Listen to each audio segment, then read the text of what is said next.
ചുവപ്പ് പരവതാനി നിങ്ങൾക്ക് ഓർമ്മയുണ്ടോ? ലോകത്ത് തമിഴ്, തെലുങ്ക്, ഹിന്ദി സിനിമകളിൽ മാത്രം കാണുന്ന തരം ഒരു പരവതാനിയും സ്റ്റെപ്സും ആണിത്. വേറെ ലോക സിനിമകളിൽ എവിടെയും ഇത് കാണാൻ സാധ്യതയില്ല. ഉണ്ട്. ടൈറ്റാനിക് എന്ന് പറഞ്ഞ സിനിമയിൽ ഷിപ്പിനുള്ളിൽ ഇങ്ങനെ ഒരു കോണിപ്പടി ഞാൻ കണ്ടതായിട്ട് ഓർക്കുന്നുണ്ട്. അതിൽ പക്ഷേ ഈ ചുവപ്പ് പരവതാനി ഇല്ല. ഇത് ഒരുപാട് തമിഴ്, ഹിന്ദി സിനിമകളിൽ, തെലുങ്ക് സിനിമകളിൽ ജമീന്ദാർ ഭവനമായിട്ട് ഷൂട്ട് ചെയ്തിട്ടുള്ള വീടാണ്. വലിയ ഹ്യൂജായിട്ടുള്ളൊരു വീടാണ്, വീടിൻ്റെ സെറ്റാണ്. ഇതിൻ്റെ ഒരു സൈഡിൽ അപ്പുറത്ത് അങ്ങേയറ്റത്ത് മറ്റൊരു വലിയ വീടുണ്ട്. അപ്പോൾ രണ്ട് വലിയ തറവാടുകൾ തമ്മിലുള്ള ഏറ്റുമുട്ടലുകളോ അല്ലെങ്കിൽ റൈവൽറിയുടെയൊക്കെ കഥ പറയാൻ പറ്റും ഇവിടെ. ഇവിടുന്ന് ഈ വശത്ത് ഒരു ഗ്രാമീണ ജമീന്ദാർ ഭവനത്തിൻ്റെ ഒരു ഇടത്തരം വീടിൻ്റെ ഫ്രണ്ടേജാണ്.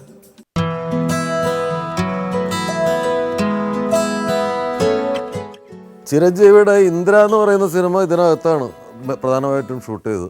ഇത് ഒരു ടിപ്പിക്കൽ ആന്ധ്ര ഗ്രാമീണ ജമീന്ദാർ ഭവനത്തിൻ്റെ പാറ്റേണിലാണ് ചെയ്തിരിക്കുന്നത്. അതിന് ഫ്രണ്ടേജൊക്കെ അങ്ങനെയാണ്. ഒരു ഗ്രാമീണ ഭവനത്തിൻ്റെ മുന്നിൽ കാണാവുന്ന വേപ്പുമരം, ചെറിയ മരങ്ങൾ, ചെടികൾ, ഒരു കിണറിൻ്റെ സെറ്റൊക്കെ നമ്മുടെ നാട്ടിലുള്ള പോലത്തെ കിണറല്ല. ഇതൊരു വിചിത്രമായ പെയിൻറ്റിങ്ങൊക്കെ ഉള്ള കിണറാണ്. വളരെ വിസ്താരമുള്ള കിണറാണ്. ചിലപ്പോൾ ഇത് ആന്ധ്രയുടെ പ്രത്യേകത കൃഷിയുടെ ആവശ്യത്തിനൊക്കെ വേണ്ടിയിട്ടുള്ളത് കൊണ്ടായിരിക്കും ഇത്ര വലിയ കിണർ. പക്ഷെ അകത്തേക്ക് നോക്കരുത്, അകത്ത് വേസ്റ്റ് ബാസ്ക്കറ്റായിട്ടാണ് യൂസ് ചെയ്യുന്നത്.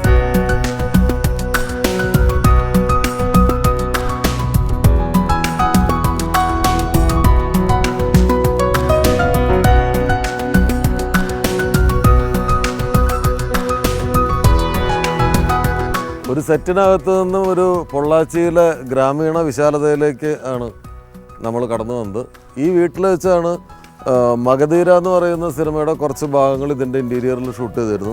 അരുന്ധതി എന്ന് പറയുന്ന മറ്റൊരു സുപ്രസിദ്ധമായ തെലുങ്ക് സിനിമയുടെ കുറേ ഭാഗങ്ങൾ ഈ വീടിനകത്ത് ഷൂട്ട് ചെയ്തിട്ടുണ്ട്. എന്തായാലും ഇതൊരു കൃത്യമായ ഒരു ഗ്രാമീണ പശ്ചാത്തലമുള്ള ഒരു വശവും അകത്ത് ഒരു കൊട്ടാരത്തിൻ്റെ ഒരു ഹാള്, കൊട്ടാരത്തിൻ്റെ അതേ സമ്പന്നതയുള്ള ഇൻറ്റീരിയറുമുള്ളൊരു വീടാണിത്.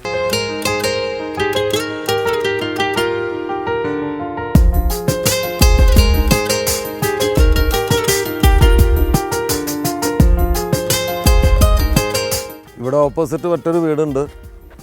രണ്ട് വീടുകളുടെ ഒരു വല്ല കഥയും പറയണമെങ്കിൽ ആ വീടും ഉപയോഗിക്കാവുന്നതാണ്. ആ കാണുന്നത് മറ്റൊരു വീടാണ്. അത് വേണമെങ്കിൽ ഒരു നായികയുടെ വീട്, ഇത് നായകൻ്റെ വീട്. ഇവർ തമ്മിൽ ശത്രുത, ഈ ശത്രുതയുടെ ഇടയിൽ ഇവർ തമ്മിൽ പ്രേമിച്ച് സംഘടന നടത്തുന്നു.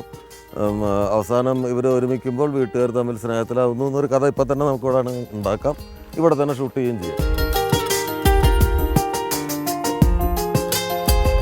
ഒരു സമ്പന്ന കർഷക ജമീന്ദാർ കുടുംബത്തിൻ്റെ അടയാളങ്ങളാണ് ഇവിടെ ഇപ്പോഴും അവശേഷിക്കുന്നത്. ഇതിനു മുൻപ് ഏറ്റവും അവസാനം ഇവിടെ ഷൂട്ട് ചെയ്ത സിനിമ ചിലപ്പോൾ ഒരു കർഷക പാരമ്പര്യമുള്ള ഒരു കുടുംബത്തിൻ്റെ കഥയായിരുന്നിരിക്കാം.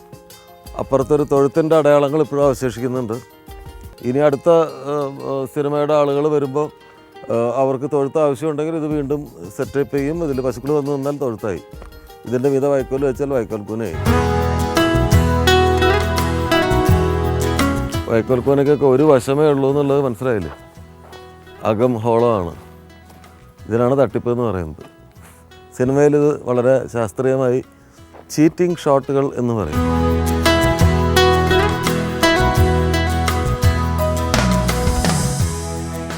ഈ ചോള വയൽപ്പരപ്പ് വെറുമൊരു കർഷക ഭൂമി മാത്രമല്ല, ഇത് രാമോജി ഫിലിം സിറ്റിയിലെ ഷൂട്ടിംഗ് പ്രദേശമാണ്. പല പ്രസിദ്ധമായ തെലുങ്ക്, തമിഴ് സിനിമകളിലെ ഗ്രാമീണ ദൃശ്യങ്ങൾ ഇവിടെ ചിത്രീകരിച്ചിട്ടുണ്ട്.